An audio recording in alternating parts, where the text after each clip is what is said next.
Rebecca Blomwood. Profissão, jornalista. Jaqueta, Visa. Vestido, Amex. Cinto, Mastercard. É vintage e consegui restituição de 1%. Bolsa, Gucci. Valeu cada centavo. Quando eu me mudei para Nova York, conheci os homens. E isso me abriu novos horizontes. Sabe quando você encontra alguém bonito e ele sorri e o seu coração fica igual manteiga derretida em cima da torrada? Ai, ai, é assim que eu me sinto quando eu vejo uma loja. Só que melhor.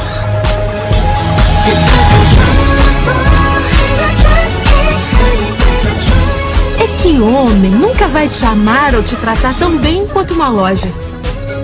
Se o homem não combina com você, não dá pra trocar ele 7 dias depois por um suéter de cachemir maravilhoso. As lojas sempre têm cheirinho bom. Fazem despertar em você o desejo por coisas que você nem sabia que precisava. E quando a sua mão pega aquelas sacolas reluzentes... Isso! Gastei $900.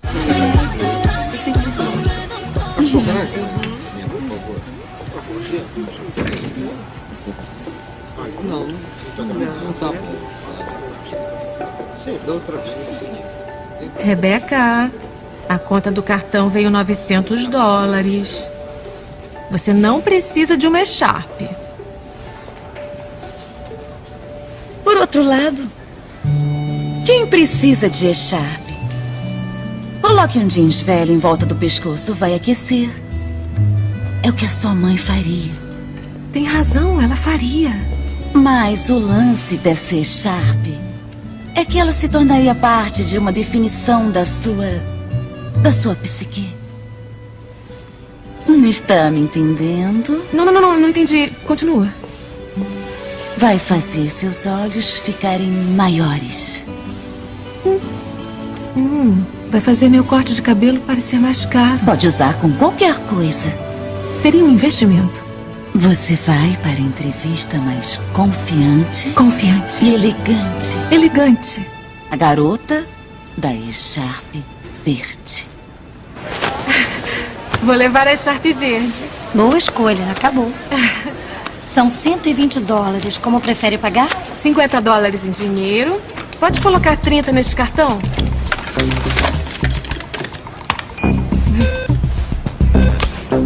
$10 neste.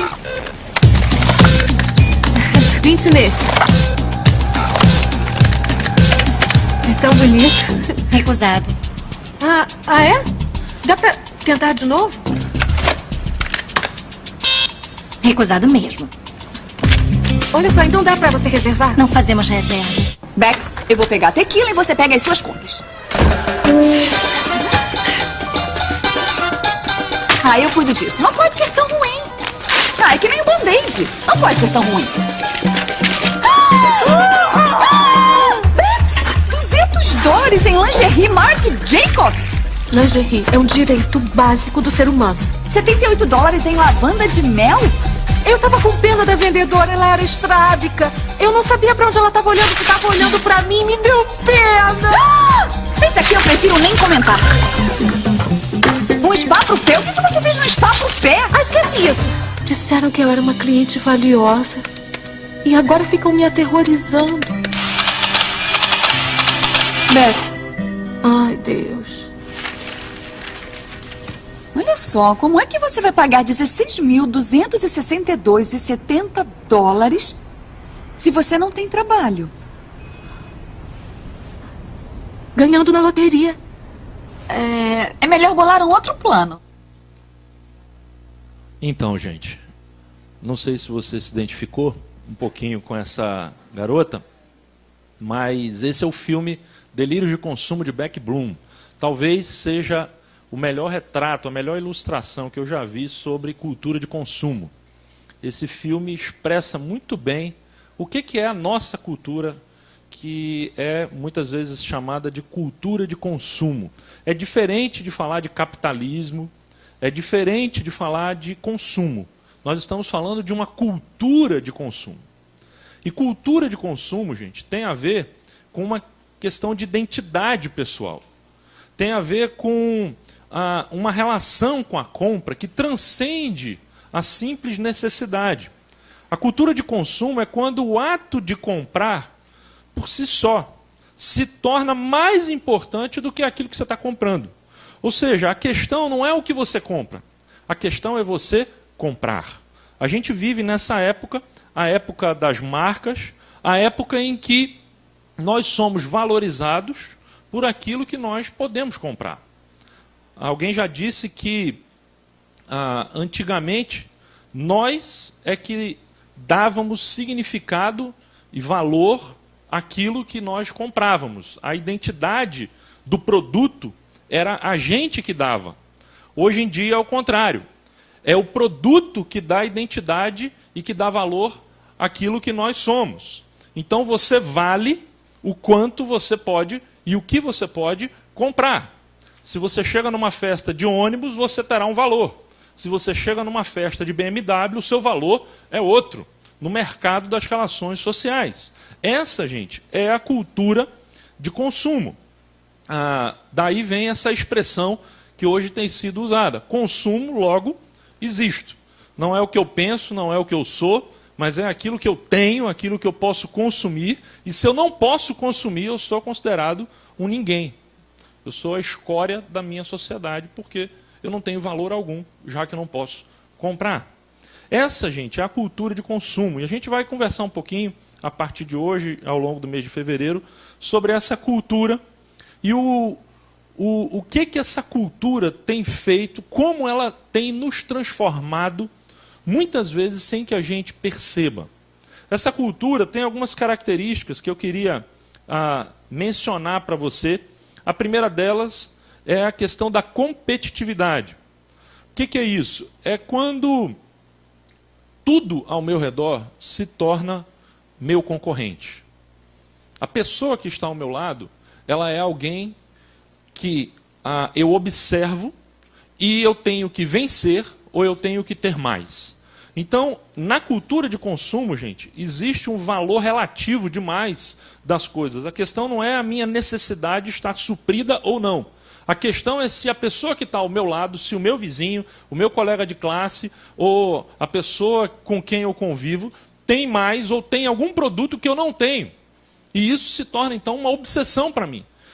É por isso que quando a gente tem, muitas vezes a gente vê isso mais, inclusive, nos Estados Unidos, que é, vamos dizer assim, o grande centro, o epicentro dessa cultura de consumo no mundo hoje, que quando sai um produto, as pessoas fazem filas de dias para poder adquirir esse produto naquele dia, no lançamento. É porque isso, ele pode adquirir sem fila uma semana depois. Mas ele quer adquirir no primeiro dia, quer ser o comprador 01, por quê? Porque ele quer chegar na escola, no trabalho, ou na vizinhança dele e dizer, olha aqui, eu tenho primeiro do que você. Então, essa é a questão da competitividade da cultura de consumo. Outra coisa é a ênfase nas aparências. A questão não é mais o produto em si, mas é a embalagem. É o que cerca a experiência da compra. Tudo precisa ser bonito, cheiroso. A gente viu isso ali naquele trechinho do filme, que a loja tem um cheirinho especial. E isso tem a ver com a questão das aparências. Não importa tanto o que você tem, o que importa é o que parece que você tem. Eu estava lá na casa do Gerson, acho que ele está assistindo ali pelo Facebook, pela internet, lá em Arraial do Cabo, e ele estava falando de um pedreiro lá, que trabalha em algumas casas lá em Arraial, e o sujeito é analfabeto. Mas ele veio mostrar para o Gerson no celular dele o perfil dele no Facebook. Então ele falando com o seu Gerson, olha aqui o meu perfil no Facebook. E ele estava falando, estava em dúvida lá como é que ele mexia e tal. Ele é analfabeto, mas ele tem um perfil no Facebook. Porque afinal, se você não aparece no Facebook, você simplesmente não existe. Você não está no mundo, você é invisível. Pois é, tem alguns invisíveis, né? Aqui, isso é a cultura de consumo. Veja só. Outra coisa é a insaciedade. Cultura de consumo gera pessoas insatisfeitas permanentemente. nunca você terá o suficiente. Sempre você vai querer mais e mais e mais e mais e mais. Nunca vai ser suficiente. E a propaganda, o marketing faz muito bem isso, em mostrar como você está desatualizado. E muitas vezes você adquire algo que você acha que é a última moda, para na semana seguinte você já começar a ficar frustrado, porque você não tem o que você tinha que ter. E aí, gente, o que acontece é que a principal característica é essa última. Sociedade de consumo, a cultura de consumo gera pessoas altamente egocêntricas, que pensam em si mesmas antes de qualquer outra coisa. É a cultura do eu primeiro. Cultura de consumo visa basicamente satisfazer o meu desejo, aquilo que eu quero, no momento que eu quero. E aí, gente, sabe o que acontece? Para migrar um pouco para como isso influencia o nosso mundo, a nossa fé, o nosso processo de relacionamento com Deus, a gente pode ver dois fenômenos muito comuns, que estão interligados, que acontecem nessa cultura do consumo. Quais são esses dois fenômenos? Primeiro, é o fenômeno do consumo como uma religião. Ou seja, quando consumir se torna um ato religioso. Não sei se você reparou ali, naquele filminho, mas o ato de você comprar é algo que traz uma satisfação profunda nas pessoas hoje em dia. Alguém já disse que antigamente, quando a pessoa estava muito triste, deprimida, ela procurava uma igreja e ia a um culto. Hoje em dia, quando ela está muito triste, deprimida, ela vai no shopping. Ela gasta um pouquinho para deschatear. Então, se você está muito chateado, você vai no shopping para dar uma deschateada. Né? Gente, essa é a faceta religiosa do consumo de hoje. Eu tenho aqui duas citações que eu queria trazer para vocês. A primeira é de um economista que viveu e escreveu poucos anos depois da Segunda Guerra Mundial, quando o mundo estava se reconstruindo. E ele disse o seguinte, veja só, isso é chamado consumismo de Lebot. A nossa enorme economia produtiva exige que façamos do consumo nossa forma de vida, que tornemos a compra e uso de bens em rituais, que procuremos a nossa satisfação espiritual, a satisfação do nosso ego no consumo. Precisamos que as coisas sejam consumidas, destruídas, substituídas e descartadas a um ritmo cada vez maior. Esse cara é considerado um dos profetas e um dos precursores da cultura de consumo. E aí, mais recentemente, o Frei Beto, brasileiro, escreveu um texto falando sobre a religiosidade que existe nos shoppings. Ele está falando do shopping como um templo moderno. E aí, olha o que ele disse, que eu acho muito interessante. Quase todos eles, os shoppings, possuem linhas arquitetônicas de catedrais estilizadas. São os templos do Deus mercado. Neles não se entra com qualquer traje, e sim com roupa de missa de domingo. Percorrem-se os seus claustros marmorizados ao som do gregoriano pós-moderno, aquela musiquinha de esperadentista. Ali dentro tudo evoca o paraíso, não há mendigos, nem pivetes, pobreza ou miséria. Com um olhar devoto, o consumidor contempla as capelas que ostentam em ricos nichos os veneráveis objetos de consumo, acolitados por belas sacerdotisas. Quem pode pagar à vista, se sente no céu. Quem recorre ao crediário, no purgatório. Quem não dispõe de recurso, no inferno. Na saída, entretanto, todos se irmanam na mesa eucarística do McDonald's. É a forma poética que o Frei Beto encontrou para falar do lado espiritual, do significado espiritual que existe hoje no consumismo, nos nossos shoppings. Gente, isso é o primeiro fenômeno. É o fenômeno do consumo como religião. É o fenômeno do lado religioso do consumismo. Mas sabe o que acontece? Isso mexeu tanto com a gente, com a nossa identidade, com aquilo que nós somos, com a maneira com que a gente pensa sobre tudo mais, que não só a gente tem o consumo como religião, mas a gente hoje também tem a religião como consumo. E aí a coisa começa a mexer com a gente. Porque se existe também um lado religioso no consumo, existe cada vez mais a religião se transformando num produto de consumo. Porque essa cultura de consumo vai fazendo da gente um cliente, um consumidor em todas as dimensões. A gente não consegue distinguir bem as áreas, as relações. A gente começa a se tornar um cliente, um consumista nas relações familiares, nas relações profissionais, nas relações entre amigos e também nas relações espirituais, na nossa relação com Deus, com a igreja. A gente começa a ter uma postura de consumo, de consumidor. E o que isso aqui gera, gente? Isso aqui simplesmente faz com que o discípulo se transforme num cliente. E será que você é capaz de fazer a diferença entre um discípulo e um cliente? Será que tem alguma diferença? Vamos colocar alguns itens aqui rapidamente. O cliente procura sua satisfação. A gente vive na cultura não só do consumo, mas também na cultura do entretenimento. Então a gente é levado a ter uma postura em relação à fé, a Deus, à igreja, muito egocêntrica, buscando sempre a minha satisfação, o meu prazer. A gente vive numa espécie de hedonismo espiritual em que tudo tem que estar do meu agrado. A gente não pode ser contrariado em momento algum. Isso é a cultura de consumo. O cliente é assim. Você já ouviu aquela história? E o cliente tem sempre razão.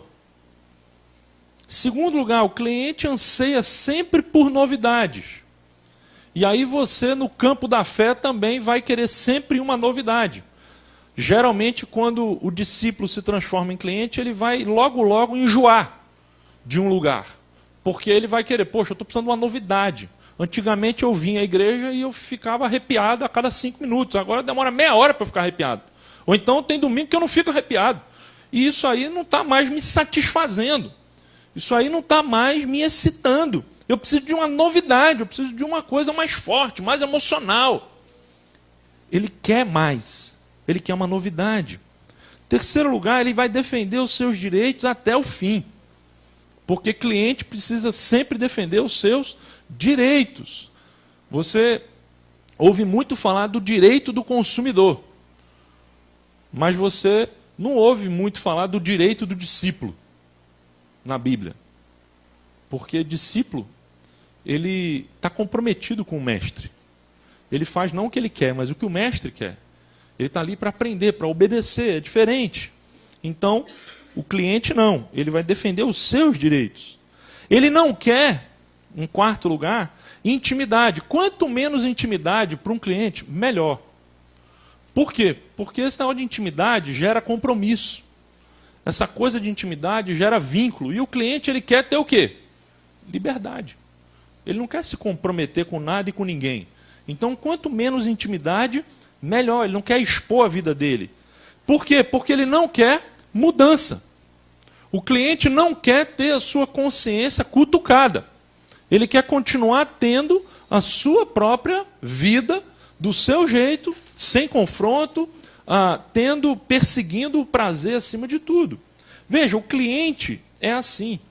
Você já imaginou que muitas vezes isso que está aqui se torna um padrão para as pessoas em busca de Deus? Muitas vezes o nosso relacionamento com Deus se torna um relacionamento de cliente.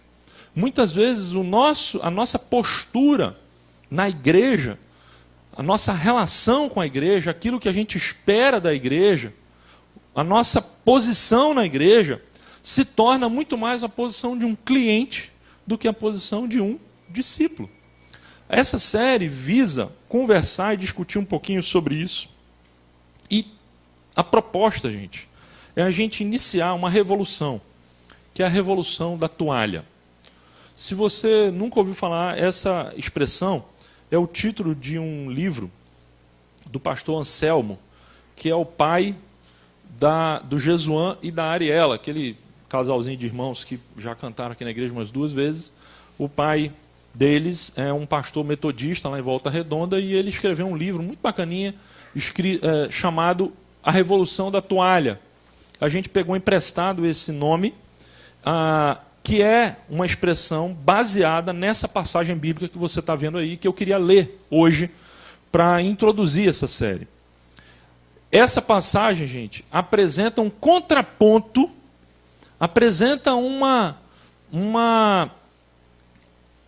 espécie de proposta contra essa cultura de consumo. Muitas vezes a gente nem se dá conta de como a gente está inserido, submerso, escravizado por essa cultura de consumo, por essa cultura hedonista do entretenimento. E a gente precisa muito, hoje, refletir um pouquinho sobre essa revolução da toalha. O texto de João 13, que eu queria ler, é o famoso texto, a famosa cena do lava-pés, que é a capa a arte da nossa série da Revolução da Toalha. Se você tem aí uma Bíblia, eu vou ler aqui a passagem. A gente tem algumas Bíblias aqui, se você quiser, é só levantar a mão. Não vai passar o texto aqui na tela. Então, se você quiser uma Bíblia, é só fazer um sinalzinho com a mão, que vai chegar uma Bíblia rapidinho para você, tá? Evangelho de João, capítulo 13, diz o seguinte, veja só. Vou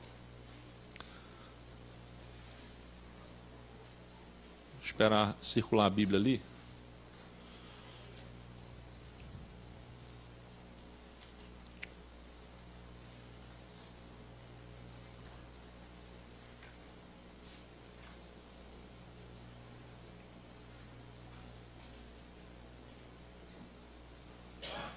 Acho que está querendo ali, ó.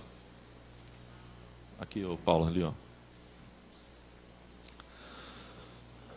Então vamos lá. O texto diz assim: um pouco antes da festa da Páscoa, sabendo Jesus que havia chegado o tempo em que deixaria este mundo e iria para o Pai, tendo amado os seus que estavam no mundo, amou-os até o fim. Estava sendo servido o jantar, e o diabo já havia induzido Judas Iscariotes, filho de Simão, a trair Jesus. Jesus sabia que o Pai havia colocado todas as coisas debaixo do seu poder, e que viera de Deus e estava voltando para Deus. Assim, levantou-se da mesa, tirou a sua capa, colocou uma toalha em volta da cintura. Depois disso, derramou água numa bacia e começou a lavar os pés dos seus discípulos, enxugando-os com a toalha que estava em sua cintura. Chegou-se a Simão Pedro, que lhe disse: Senhor, vais lavar os meus pés? Respondeu Jesus: Você não compreende agora o que estou lhe fazendo. Mais tarde, porém, entenderá. Disse Pedro: Não, nunca lavarás os meus pés. Jesus respondeu: Se eu não os lavar, você não terá parte comigo. Respondeu Simão Pedro: Então, Senhor, não apenas os meus pés, mas também as minhas mãos e a minha cabeça. Respondeu Jesus: Quem já se banhou precisa apenas lavar os pés. Todo o seu corpo está limpo. Vocês estão limpos, mas nem todos. Pois ele sabia quem iria traí-lo, e por isso disse que nem todos estavam limpos.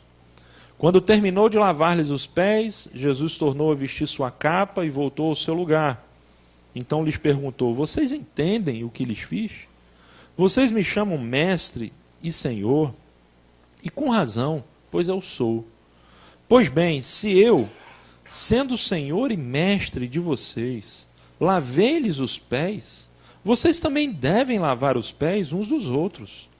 Eu lhes dei o exemplo para que vocês façam como lhes fiz. Digo-lhes verdadeiramente que nenhum escravo é maior que o seu senhor, como também nenhum mensageiro é maior do que aquele que o enviou.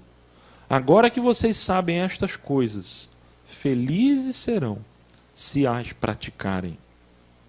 Esse é um texto que nós precisamos gravar, gente, decorar, colocar na nossa casa, num quadro, e deixar pendurado, e todos os dias antes de sair para o trabalho, e quando voltar para casa a gente precisa ler.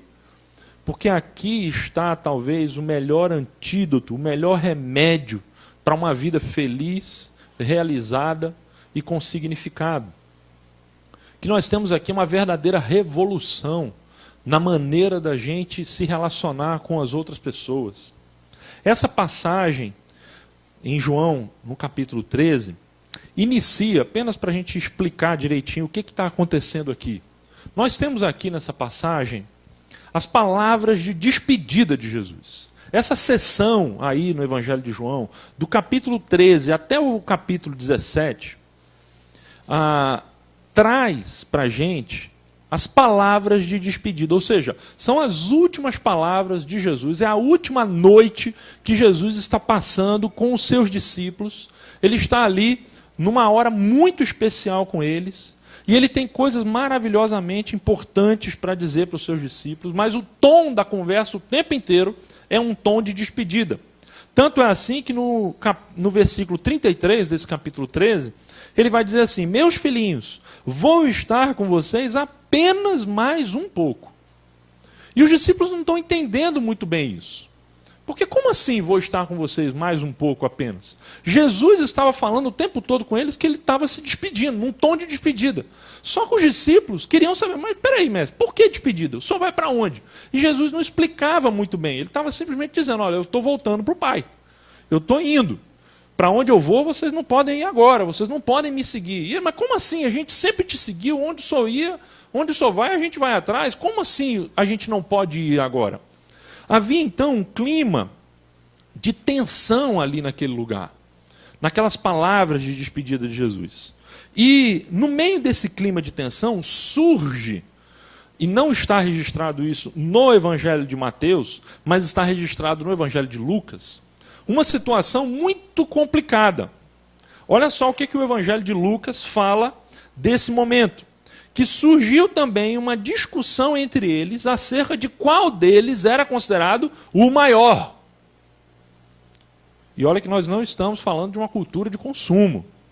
Estamos falando de uma cultura antiga, numa relação discípulo-mestre, mas surgiu ali essa discussão acerca de qual deles era considerado o maior. Será que eles estavam já pensando, olha, se o mestre está falando que está se despedindo, a gente vai precisar começar a discutir aqui em quem vai ser o líder do grupo.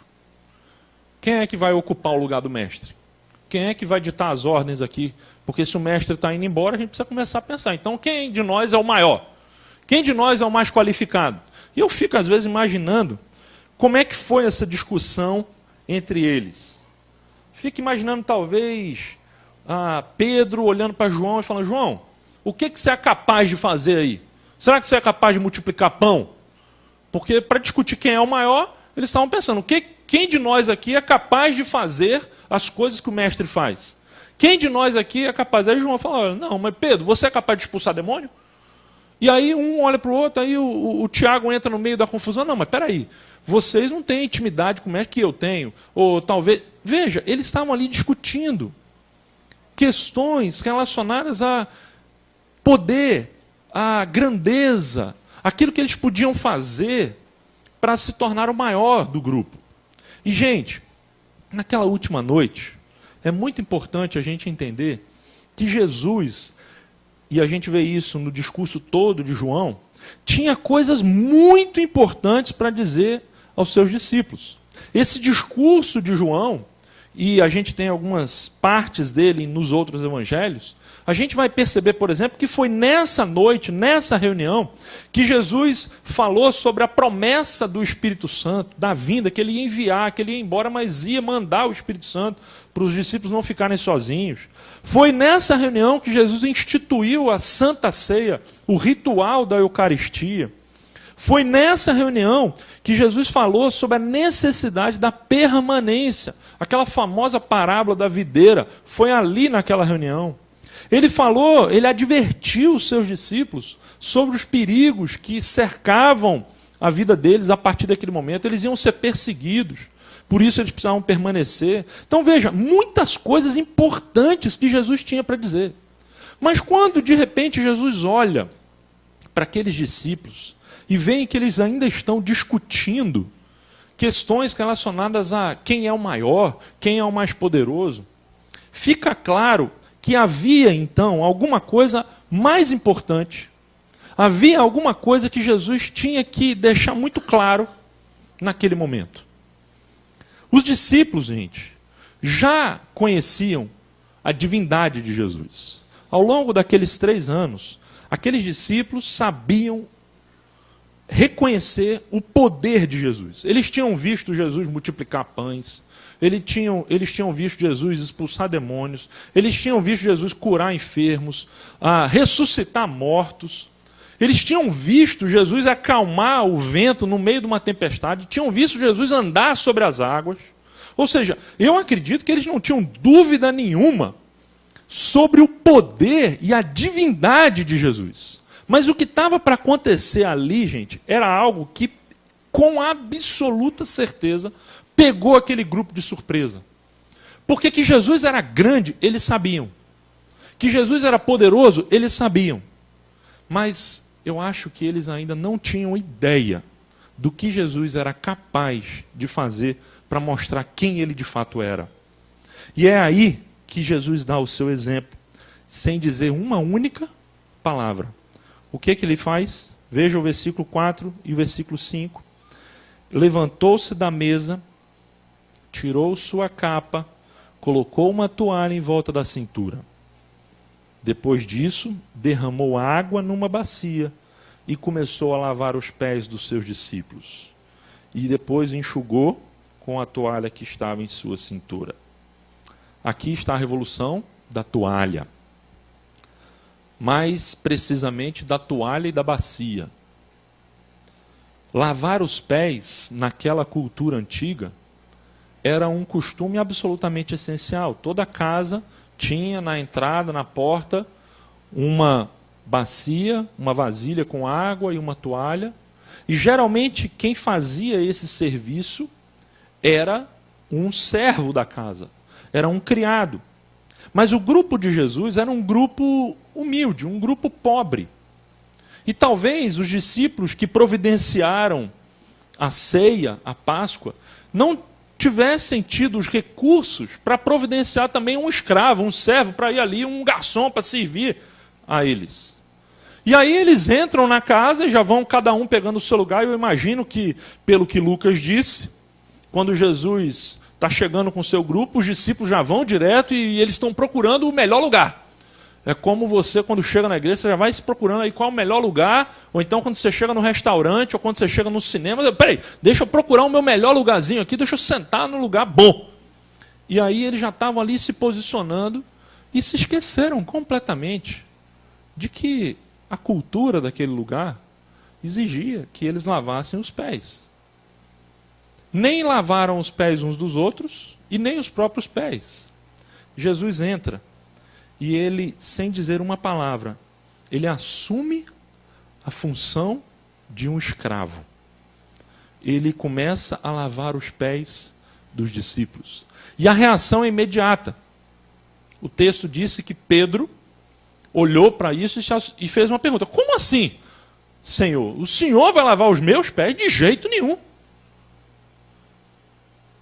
Pausa.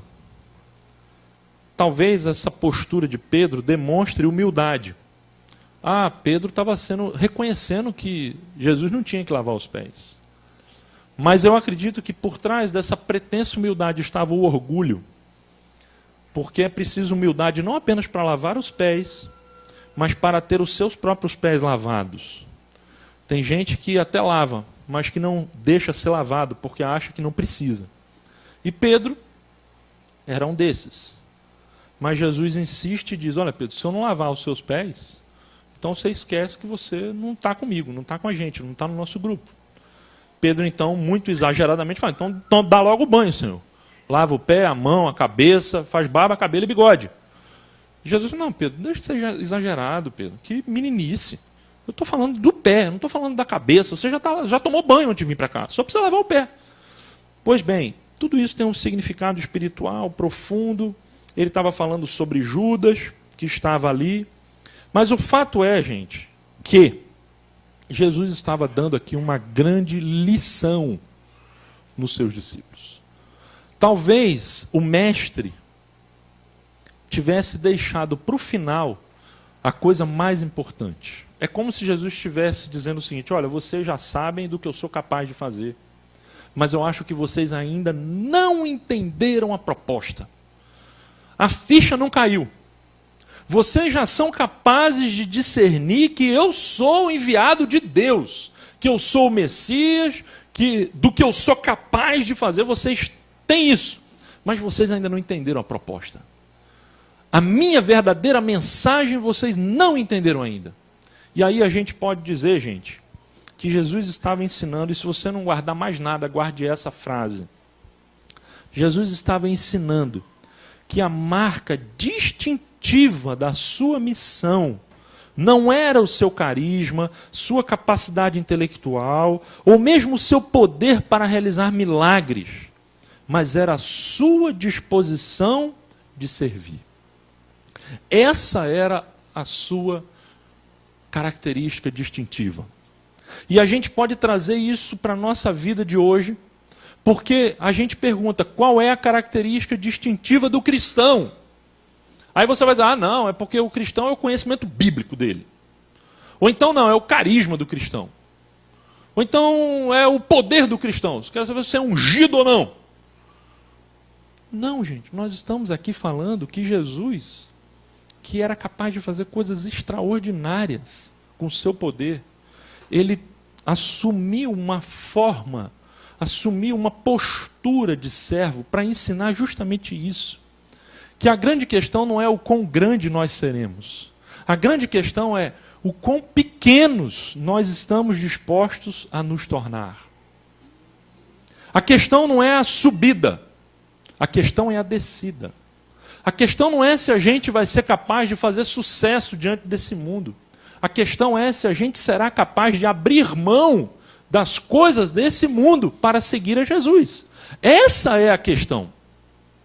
Essa é a questão envolvida no lava-pés. Gente, alguns fatos nessa cena tornam a lição que Jesus está dando ainda mais cheia de significado. Que fatos são esses? Você reparou que no capítulo 13, só no versículo 4 é que fala que Jesus lavou os pés dos discípulos. Mas nos versículos 1, 2 e 3, João parece que monta um cenário. Os verbos quase que estão no gerúndio, ou seja, Jesus estava ele lavou os pés dos discípulos, mas isso em que circunstâncias? E aí João explica. Primeiro, olha só, sabendo Jesus que havia chegado o tempo em que deixaria este mundo e iria para o Pai. Ou seja, ele sabia que a sua missão estava no fim, que ele já estava de despedida. E isso ensina para a gente o quê? Que o ato dele de lavar os pés não tinha uma conotação de impressionar os discípulos, de mostrar aos discípulos logo no início do ministério, de mostrar serviço. Não é uma pessoa que está chegando no emprego e quer trabalhar muito para mostrar, e que se submete a algumas coisas para mostrar que ela está ali, que precisa conquistar a confiança dos outros. Não, Jesus já conhecia aqueles caras, já tinha intimidade com eles, ele não precisava provar nada para ninguém, ele já tinha mostrado o seu poder, ele já estava no final. Segundo, o texto diz: Jesus sabia que o Pai havia colocado todas as coisas debaixo do seu poder, ou seja, ele tinha plena consciência da sua identidade divina. Ele sabia quem ele era. Ele sabia que ele era o mestre, ele sabia que ele era a autoridade ali naquele lugar. Ele sabia que os discípulos deviam obediência a ele, mas isso não o impediu de servir. Na compreensão de Jesus, servir não faz de alguém inferior ao outro. Servir não é sinônimo de inferioridade. E é interessante que o mundo está descobrindo isso. E a igreja está se esquecendo. Se você pegar livros sobre liderança, livros cristãos, se você for numa livraria evangélica e for lá, me dá aí 5 livros mais vendidos sobre liderança cristã. Os caras vão te dar livros, e dentro desses livros você vai ver um monte de conceitos de liderança do mundo, e não da Bíblia. Os ícones de liderança, se brincar, o cara vai citar lá Ike Batista, vai citar, sei lá, presidente, Lula, vai citar um monte de gente como modelo de liderança. E sabe o que é engraçado? O mundo lá fora está começando a descobrir o poder da liderança servidora. Se você já leu O Monge Executivo, você sabe o que eu estou falando. Um grande best-seller baseado no conceito de liderança servidora, do líder servo. Jesus sabia que o líder não é aquele que manda, o líder é aquele que serve. E é isso que ele está dizendo. Quarto lugar, o diabo já havia induzido Judas Iscariotes a trair Jesus. Ou seja, ele sabia que seria traído e Judas estava ali. E quando ele passou com a sua bacia, a sua toalha, ele não pulou Judas. Ele lavou os pés de Judas. Ou seja, ele serviu aquele que ele sabia que iria traí-lo. É forte isso para você? E por fim, tendo amado os seus que estavam no mundo, o texto diz que ele os amou até o fim. Ou seja, ele os amou de maneira completa. O que nos mostra que o amor dele é o que o levou a servir. O serviço de Jesus não era interesseiro, porque ele queria alguma coisa em troca. Não, ele serviu porque ele amava. Nesse último item, gente, eu vejo que a intenção de Jesus não era só dar uma lição de moral neles. Foi um ato natural de Jesus. Espera aí, deixa eu servir vocês. Foi um ato natural e que mostra o que foi a vida dele. Aliás, Paulo faz uma paráfrase dessa cena de João 13, em Filipenses, no capítulo 2, quando ele fala que, sendo igual a Deus, não julgou que isso era algo a que devia apegar-se, mas ele se esvaziou.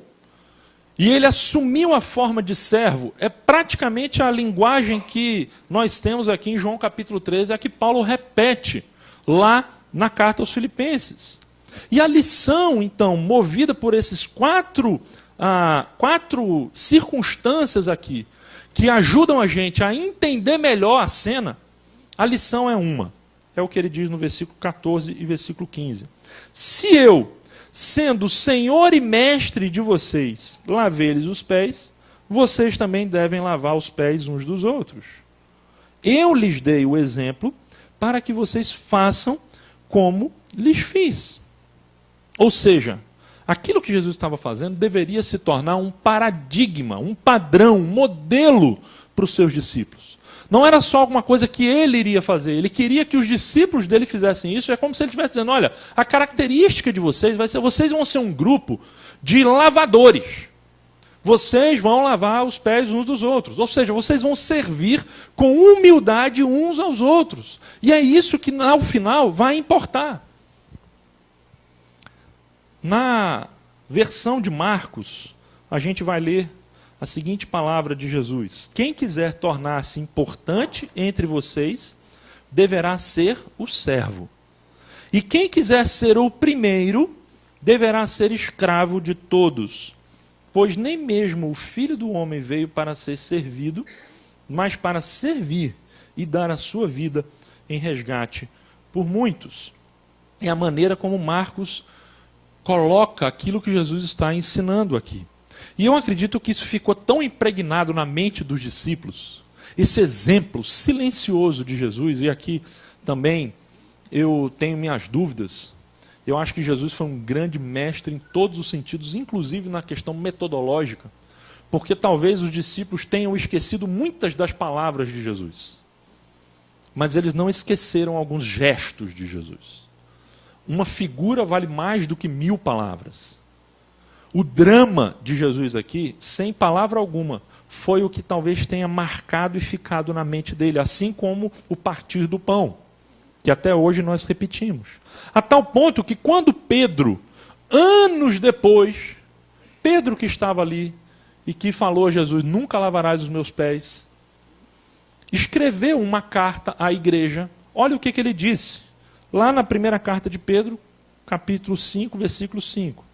Ele diz, sejam todos humildes uns para com os outros, porque Deus se opõe aos orgulhosos, mas concede graça aos humildes. Tudo bem, é a lição da humildade. Mas sabe o que é interessante aqui?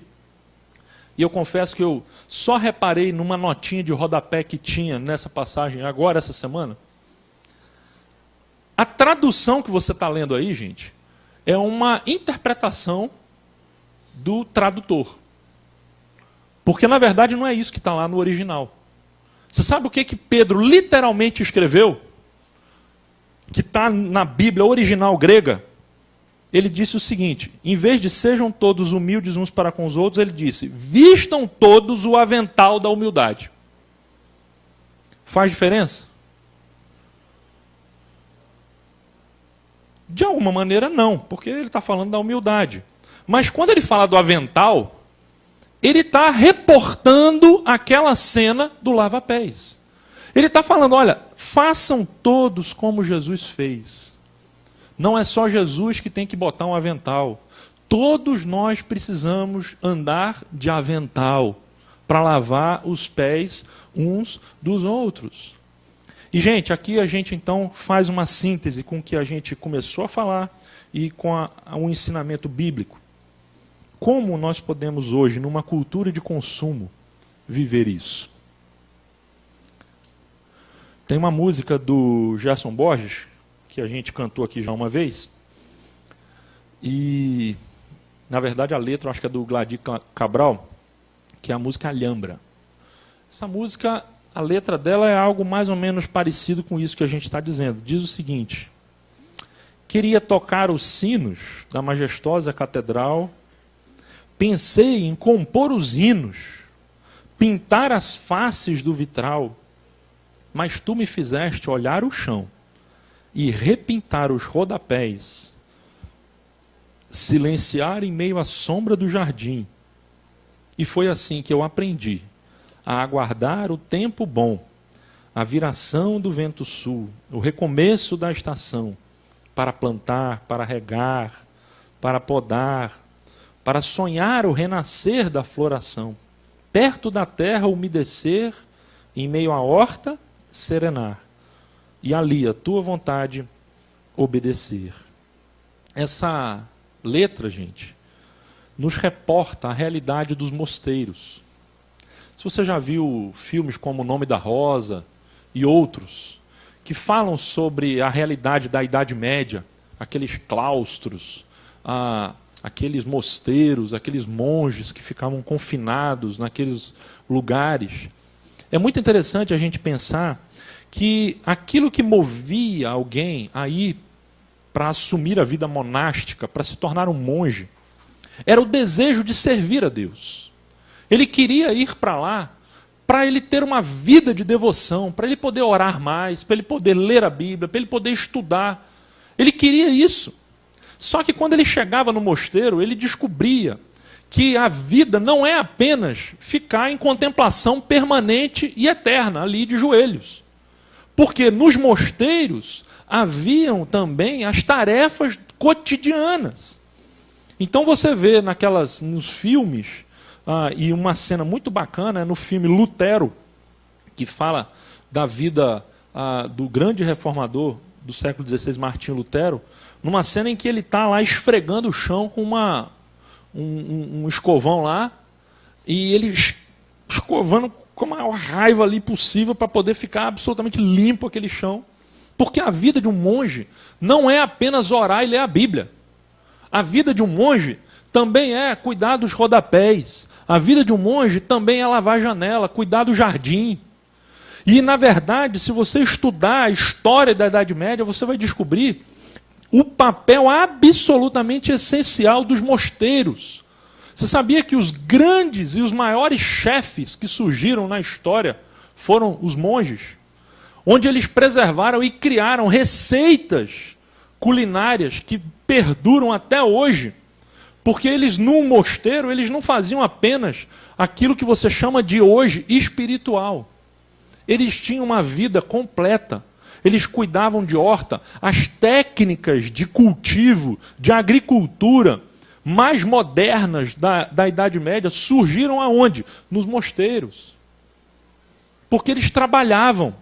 Porque eles cuidavam das tarefas do lar. E, gente, eu quero dizer isso porque, por exemplo, numa casa, numa igreja como a nossa, a gente tem inúmeras atividades que a gente chamaria espirituais, como pregar, como tocar, como evangelizar, como dirigir uma reunião de oração, como fazer um aconselhamento. Mas numa igreja nós também temos conta de luz para pagar, a gente também tem banheiro que precisa ser limpo, a gente também precisa fazer obra para poder a coisa não deteriorar, a gente também tem um som que está ligado ali, a gente tem inúmeras equipes que precisam trabalhar algo que talvez você ache que isso não tem nada a ver com espiritual, mas que é tarefa. E a questão é, estamos dispostos a fazer as tarefas também? Daqui a pouco eu vou falar sobre isso. Mas eu quero deixar o exemplo de Jesus do serviço e fazer então uma síntese aqui para terminar a cultura do consumo e a cultura da toalha. A cultura do consumo vai dizer, eu primeiro, o outro que me sirva. Essa é a cultura do consumo, resumidamente falando. Eu primeiro e o outro vai me servir. Só que a cultura da toalha diz o seguinte, o outro primeiro e eu sirvo ao outro. Nós temos duas culturas, duas narrativas completamente diferentes. A questão é, a sua vida, a minha vida vai se pautar por qual dessas duas culturas? Qual dessas duas vozes vão ser as vozes determinantes sobre a nossa conduta diária? Sabe o que Jesus diz nesse texto, quando ele termina? E é algo que talvez nos impede de servir, é o não entendimento disso. Agora que vocês sabem estas coisas, felizes serão se as praticarem. Ou seja, Jesus diz que aquele que serve é, na verdade, a pessoa o quê? Feliz, realizada. É aquela pessoa que acha significado na vida. Só que aí você diz, poxa, mas se eu viver para fazer a vontade do outro, eu nunca vou me satisfazer. Essa é a narrativa do mundo. Se eu viver para fazer a vontade do outro, o que é que vai acontecer? Os outros vão montar em mim. Vão montar em mim. E eu, coitado, vou ser um escravo desse mundo, não vou nunca fazer minha vontade, porque eu estou sempre abrindo mão, e nunca faço o que eu quero fazer. É isso que o mundo diz. Só que o que Jesus está dizendo é que você vai se realizar fazendo o outro feliz. Eu tenho aqui uma citação bacana do Bill Hybels, que é um pouco criticado aí por alguns, mas ele tem um livro muito bacaninha chamado A Revolução do Voluntariado. E nesse livro ele conta como nasceu aquela igreja que hoje é uma das maiores igrejas dos Estados Unidos, chamada Willow Creek, com um grupo de estudantes e com um mestre europeu, não me lembro de qual país ele era, que ensinou ao Bill Hybels, ainda jovem, alguns princípios relacionados a servir os outros. E ele conta o que esse mestre ensinava a eles. Olha só o que ele diz, duas situações diferentes. Seja aquele que abre a porta para os outros.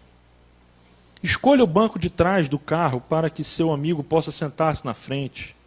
Leve o lixo para fora, mesmo que esse não seja normalmente seu trabalho. Seja voluntário para empilhar as cadeiras após a reunião. Segure no braço da mulher idosa que tenta descer a escadaria da loja de departamentos. Abra os olhos. Tenha à mão sua toalha de servo. Monitore a condição de seu coração semana após semana. E depois, faça esta pergunta para si mesmo. Estou ganhando ou perdendo? A outra situação. Se quiser, ele continuou, tente fazer as coisas de outra forma. Toda chance que tiver, coloque-se no centro.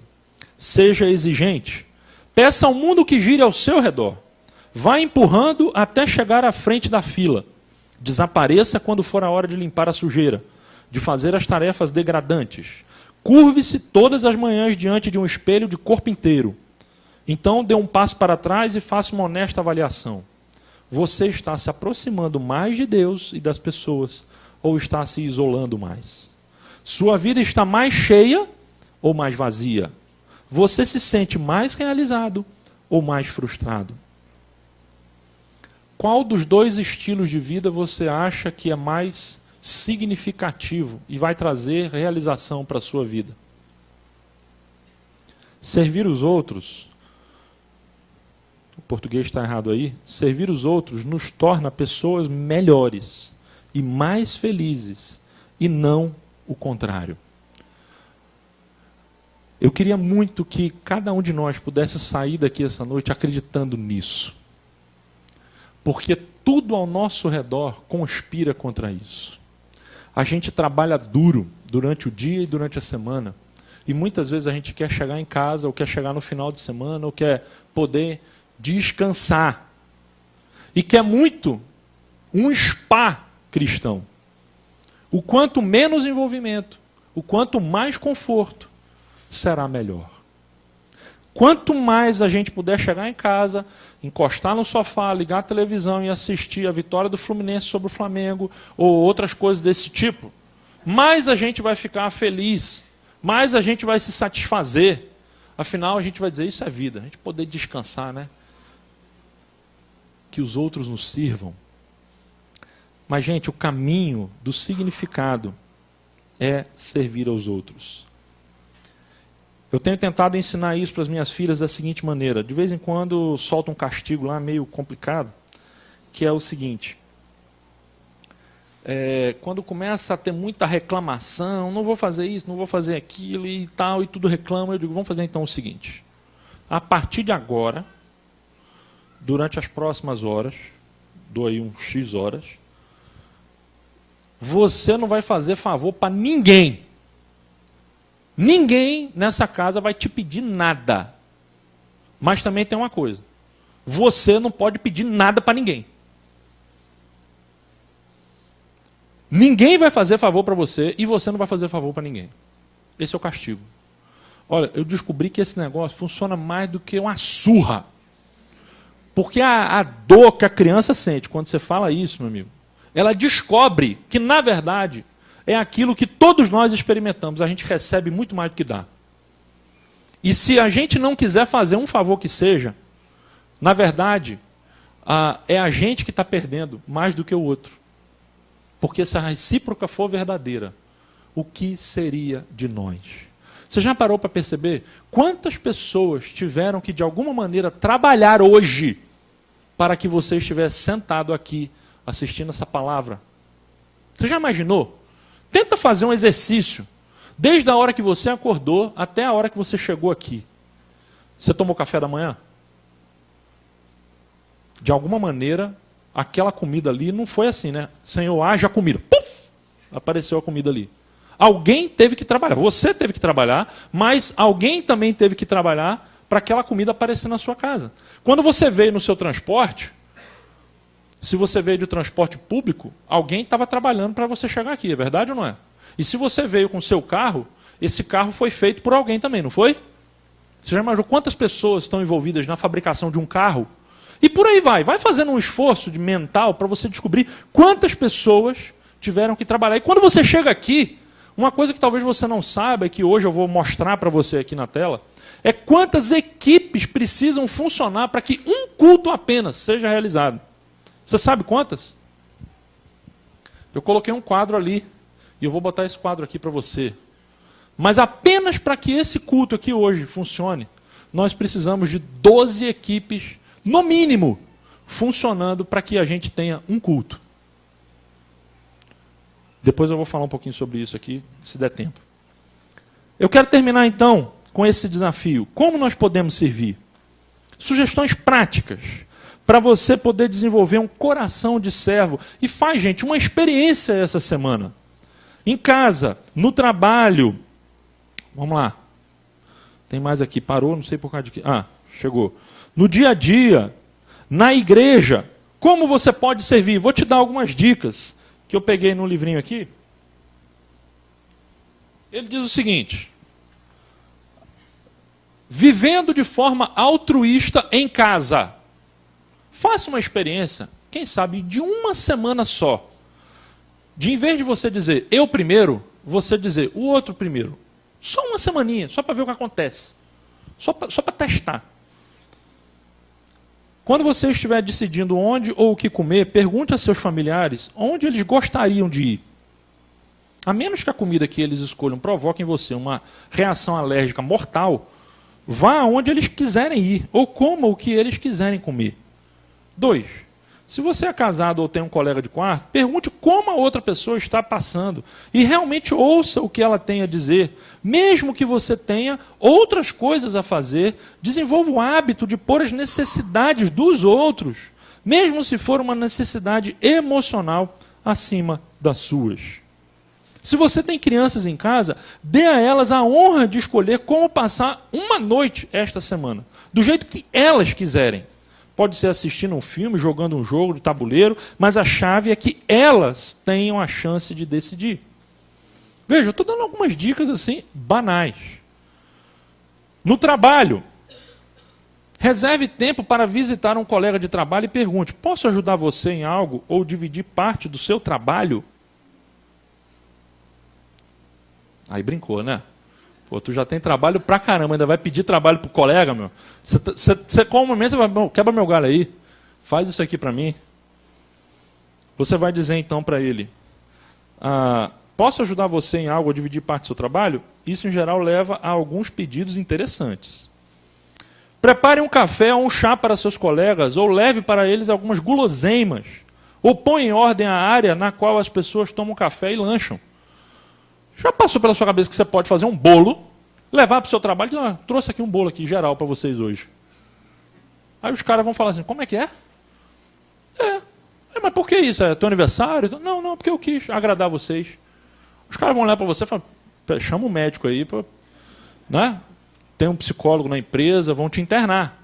Mas você já imaginou como isso é louco, né? A gente não tem liberdade para fazer isso. Fazer um bolo e levar para o trabalho. Vivendo de forma altruísta na igreja. Aqui ele dá alguns conceitos que talvez não se apliquem, como a questão de estacionamento, que a gente não tem. Mas ele fala, por exemplo, para você estacionar o carro mais longe, para deixar o lugar mais perto para quem está visitando. É óbvio que isso aqui não se aplica no nosso caso. A gente não tem estacionamento. Sente-se nas primeiras fileiras do santuário, ou nos lugares em que as pessoas raramente sentam, liberando espaço nos assentos mais disputados. Ofereça-se para fazer algumas tarefas, como dobrar o boletim, varrer o salão depois do culto, coisas desse tipo. No dia a dia, quando estiver no trânsito, fique atento à oportunidade de dar passagem a outros motoristas. Você entendeu o que eu falei? Fique atento a oportunidades para dar passagem a outro motorista. Então você fica atento, puxa, até que tem alguém querendo entrar na minha frente, deixa eu fazer isso para ver o que acontece. Quando fizer compras, seja prestativo com os outros consumidores nos corredores e prateleiras. E quem sabe, até permita que alguém passe à sua frente na fila do caixa. Você está rindo, e com razão, por uma questão. É a crucificação moderna. Mas sabe por que a gente ri, e eu também? Porque a gente vive na cultura do consumo. Isso é absurdo para nós. Mas tenta por uma semana colocar o outro primeiro. Tenta por uma semana chegar na sua casa e de repente a louça que o outro ia lavar, você chegar para ele e falar: deixa eu lavar. Tenta por uma semana fazer algo que você normalmente fica como numa condução pública. Que você senta orando ali de olho fechado: Senhor, que não apareça nenhuma velhinha para eu ter que levantar do meu lugar. E aí você fica assim, na oração, você está de olho fechado, não é porque você está orando, é porque você está torcendo para não aparecer alguém, porque você tem que levantar do seu lugar. Tenta ficar de olho aberto e tomar a iniciativa de servir, e em vez de esperar que a pessoa vá lá implorar pelo seu serviço. Você imaginou? Nós somos cristãos, gente, é isso que é ser cristão. Isso é a característica distintiva do cristão. Sabe por que as pessoas hoje não acreditam mais nos cristãos? Porque os cristãos hoje são os mais consumistas de toda a sociedade. Só querem saber deles.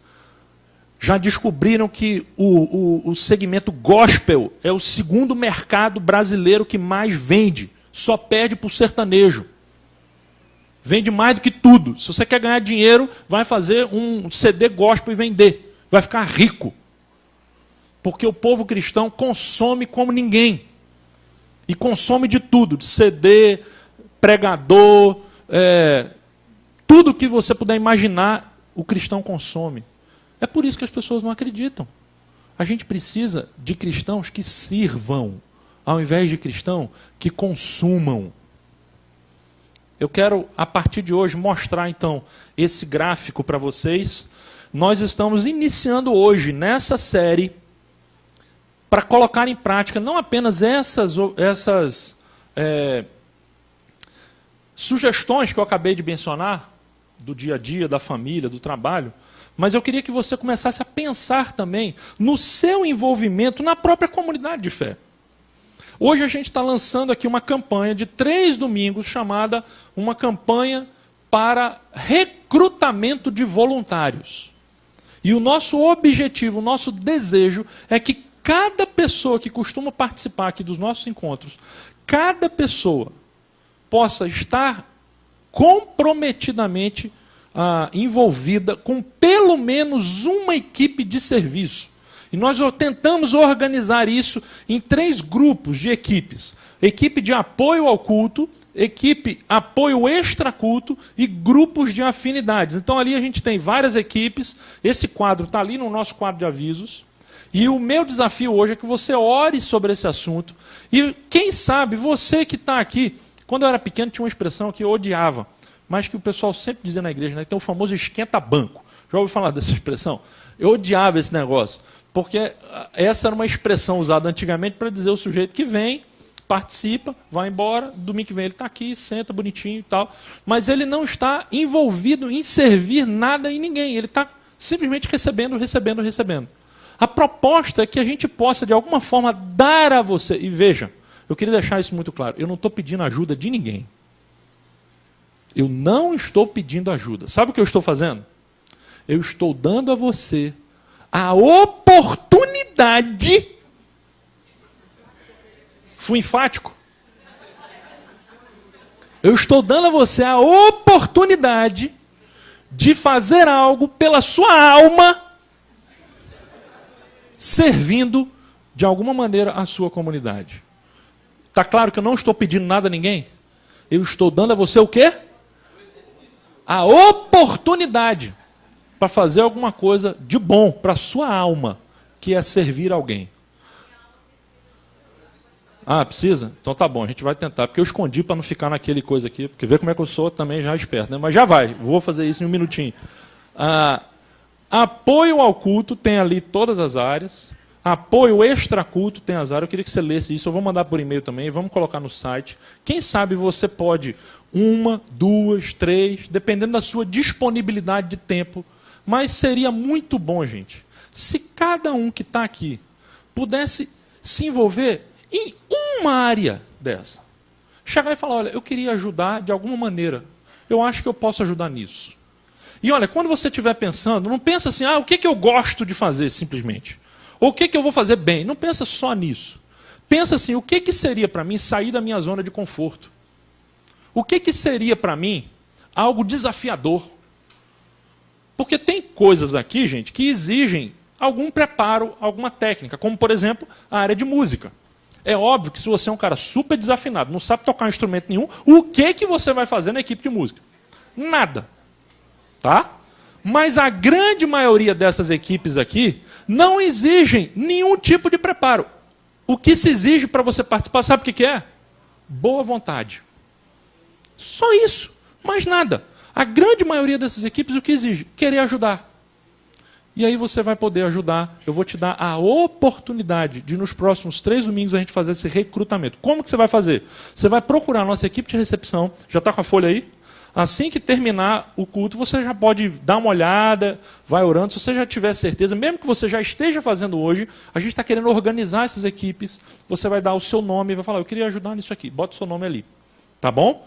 Então, a gente vai falar mais sobre isso no decorrer dos próximos 2 domingos. E eu quero terminar mostrando um vídeo. E aí, a equipe pode vir aqui para frente logo do louvor, a gente vai cantar uma música, vou fazer uma oração. Mas antes eu queria passar um vídeo para desafiar você a ver isso que a gente está falando. O lava-pés, o servir ao próximo, o se colocar numa situação inferior para que o outro seja abençoado. num vídeo rapidinho de 2 minutos aqui. Vamos dar uma olhadinha? Então, pode desligar ali a luz. Vamos lá. Opa, eu passei aqui sem querer, desculpa.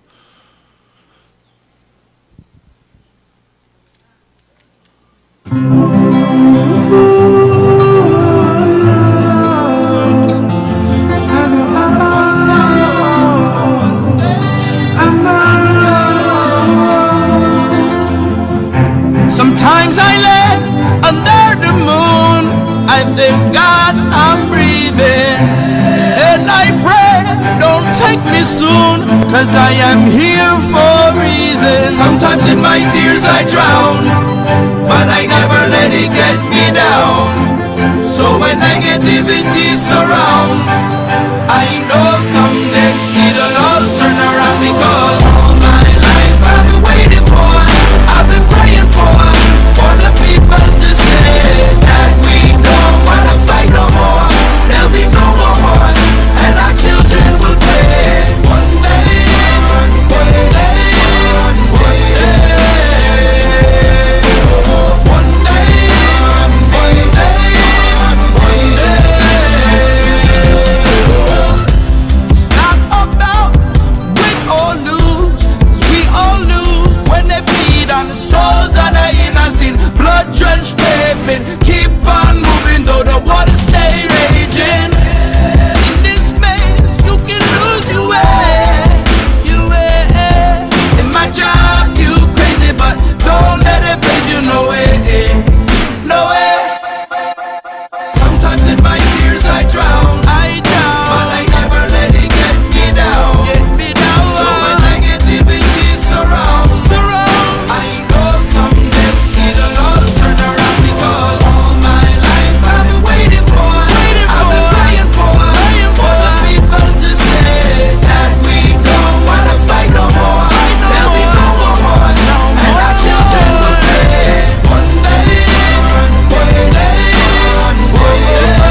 Parece utopia, não é verdade? Mas eu acredito que, ainda que a gente não controle os efeitos, a gente pode semear pequenas atitudes que podem fazer diferença ao nosso redor. Eu tenho sido um peso ou eu tenho sido um ponto de apoio para as pessoas que estão ao meu redor? Eu tenho sido um consumista ou eu tenho sido um servo? Me lembro de uma historinha que eu ouvi do Ricardo Agreste, pastor da Chácara Primavera lá em Campinas, uma igreja parceira nossa. E ele dizia de duas situações, de um casal comparando, né, a cultura de consumo com a cultura do serviço. E no primeiro caso,